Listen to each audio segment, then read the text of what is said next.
नमस्कार श्रद्धालुओं, स्वागत है आपका हमारे channel lion the spiritual secret में। मैं साध्वी करुणा आज आपको बताने वाली हूँ अपने घर के देवताओं को कैसे प्रसन्न किया जा सकता है, ऊत को कैसे प्रसन्न किया जा सकता है, पितृ को कैसे प्रसन्न किया जा सकता है, इनके बारे में।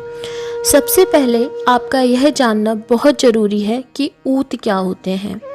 ऊत और पितृ हमारे घर के पहले देवता होते हैं। घर में जो मृत हो जाते हैं या जिनकी मृत्यु हो जाती है वे हमारे घर के पूर्वज कहलाते हैं, हमारे घर के ऊत पितृ कहलाते हैं। तो लेकिन क्या होता है, जब जो ऊत होते हैं वे पितृ से अलग होते हैं, पितृ अलग होते हैं। ऊत वह होते हैं जिनकी शादी नहीं होती और शादी के पहले उनकी मृत्यु हो जाती है, तो वह हमारे घर के ऊत कहलाते हैं। पितृ वे होते हैं जिनकी शादी हो जाती है, जिनके बच्चे होते हैं और उसके बाद जिनकी मृत्यु हो जाती है, तो वह हमारे घर के पितृ कहलाते हैं। जब भी ऊत पितृ की बात आती है तो चाहे वह कोई महिला हो या पुरुष, वे दोनों ही ऊत पितृ की श्रेणी में आते हैं। ऊत पितरों से ज़्यादा शक्तिशाली होते हैं। ऐसा भी कहा जाता है कि ऊत 100 भूतों के बराबर है। ऊत की शक्ति ब्रह्म शक्ति से जुड़ी हुई होती है और उसके पास ऐसी शक्ति होती है कि बड़े से बड़े भूत प्रेत पर भी भारी होती है। हर नकारात्मक शक्ति को रोकने में ऊत सक्षम होते हैं। अगर आप अपने घर के ऊत को मना लेते हो तो आपके घर में किसी भी प्रकार की दिक्कत नहीं होती। भूत प्रेत हो या फिर कोई और दूसरी परेशानी हो, वह आपके घर में नहीं आती।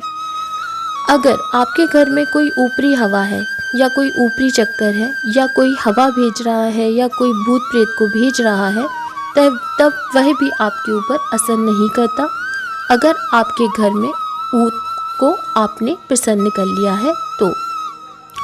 ऊत को कैसे प्रसन्न करना है आज मैं आपको इसके बारे में बताऊंगी, तो ध्यान से सुनिएगा कि अपने घर के ऊत को कैसे प्रसन्न करें।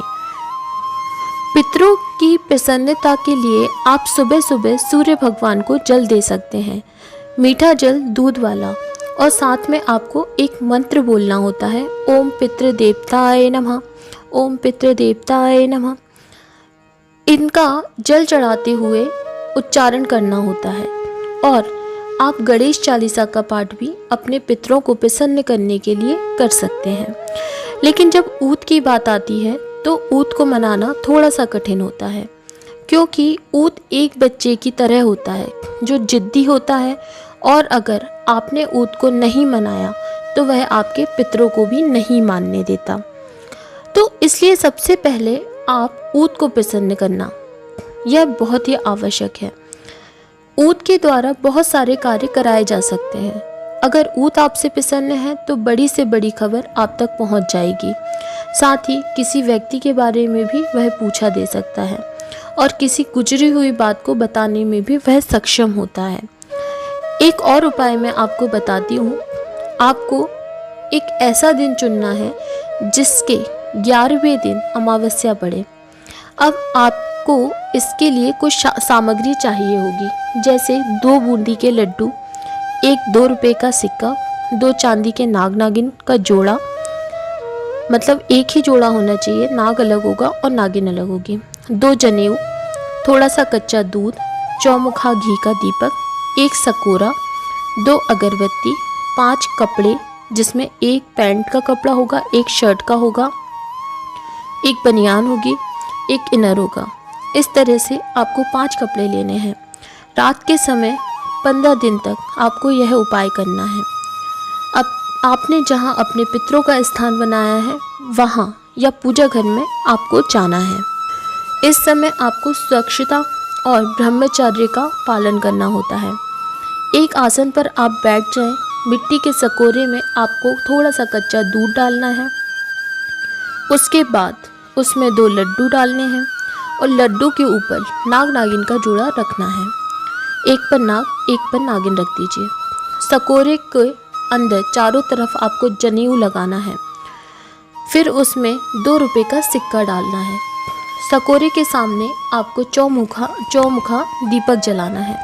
दीपक जलाते समय अपने घर के ऊत का नाम लेना है। जैसे मान लीजिए आपके घर के ऊत का नाम मोहन है, तो आपको कहना है, मोहन भाई, आपके लिए मैं यह दीपक जला रहा हूँ, इसे स्वीकार कीजिए और मुझ पर प्रसन्न होइए।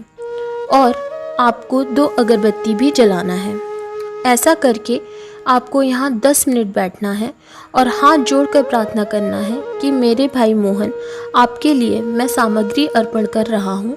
ये चौमुखा दीपक मैं आपके लिए जला रहा हूँ, कृपा करके इसे स्वीकार करें, प्रसन्न होइए।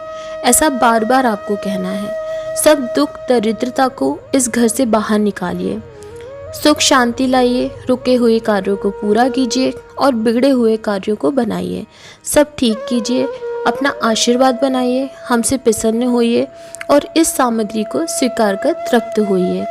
यही आपको 11 दिन तक करना है।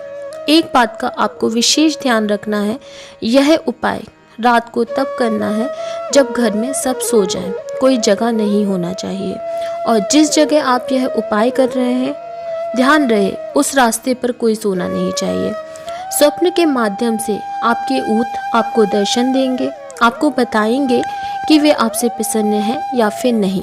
उनकी इच्छा या कोई कमी रह गई होगी तो उसके बारे में भी वे आपको बताएंगे कि वो क्या चाहते हैं, वह यह भी बताएंगे।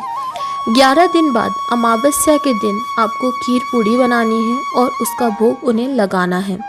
सुबह आपको ऐसा करना है और रात को आपको वैसे ही जो आप करते आ रहे थे 10 दिन से, वही प्रक्रिया दोहरानी है।